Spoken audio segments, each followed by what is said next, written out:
Hi, this is Miranda Keller, and today I'm going to be talking a little bit about Coursera.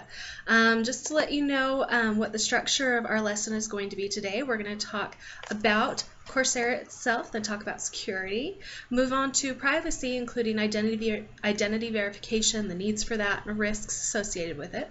We'll talk about how to sign up for Coursera, as well as talk about numbers at a glance.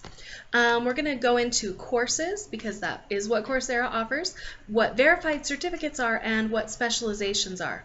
We're going to talk about the Coursera blog, MOOC's impact on higher education, and finally answer a single question. So let's get started. Coursera is a for-profit MOOC provider. MOOC stands for Massive Open Online Course.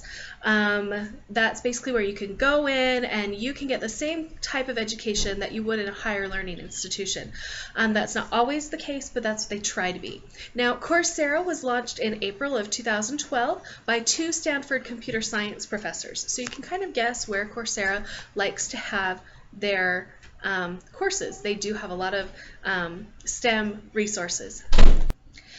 Now, talking about security, Coursera says, "We care about the security of our users. While we work to protect the security of your account and related information, Coursera cannot guarantee that unauthorized third parties will not be able to defeat our security measures. Please notify us immediately of any compromised or unauthorized use of your account by emailing security@coursera.org. Basically, that means that they're going to try and protect your personal information, but if they get hacked, they are not going to take responsibility for losing your private information. Under their privacy policy, they do tell you what you consent to by using our site. They say, "Please understand that by submitting any personally identifiable information to us, you consent and agree that we may collect, use, and disclose such personally identifiable information in accordance with this privacy policy and our terms of use, and as permitted or required by law. If you do not agree to these terms, then please do not provide any personally identifiable information to us. If you refuse or withdraw your consent, or if you choose not to provide us with any required personally identifiable information, we may not be able to provide you with the services that can be offered on our site." Basically, that means you have to play by our rules or you can't play our game. Going into identity verification, they do have some services that we'll talk about a little bit later that require you to identify yourself to them so that you can get credit and someone else isn't earning that credit in your name. About identity verification, Coursera says, "In order to enroll for these services, you are required to provide us with personally identifiable information, such as your name, address, date of birth, a headshot taken using a webcam, a photo identification document, and a sample of your typing patterns. Additionally, if you apply for financial aid in connection with these services, you are required to provide information regarding your income." Now remember that all of that stuff is protected, but they're not going to reimburse you if that information is compromised. Under risk, Coursera says, "We cannot guarantee the security of personally identifiable information, and there is some risk that an unauthorized third party may find a way to circumvent our security system, or that transmission of your information over the internet will be intercepted. It is your responsibility to protect the security of your login information.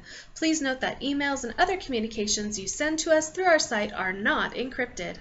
Okay, now we're going to go ahead and move on to sign up. There are two ways to sign up for Coursera. The first is simply by clicking on Facebook and having all of your information shared with Facebook and Coursera in this lovely information sharing web that lets you have no privacy at all.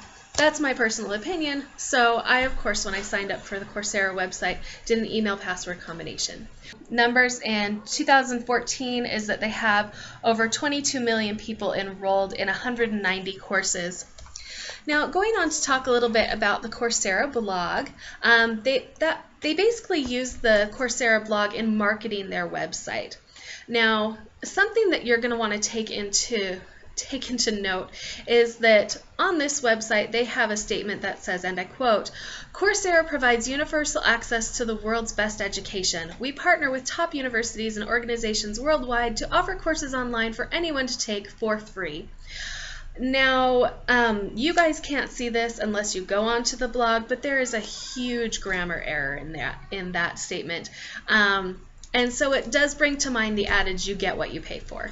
This is free learning, and If you're doing it for learning's sake, then you're doing a great job. But if you're expecting, the same quality of education you would get maybe at an institution of higher learning, you just might not get that.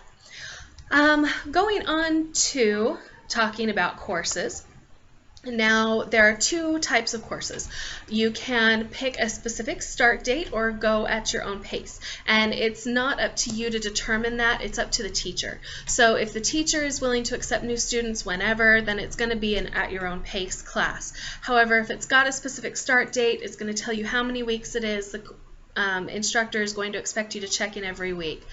Now, there is no guaranteed credit for any of these classes. However, some Coursera partners will give you college credit for the MOOCs if you pay additional fees or enroll in their university. Another thing to note is that 5 classes have been accredited by the American Council on Education.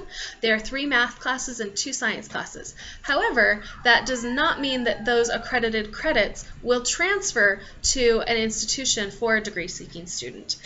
So that's something to watch out for. It's kind of like, you go to SLIC and then your credits don't all transfer to the U. It's the same thing. So this particular company, Coursera, does not offer any courses on information technology.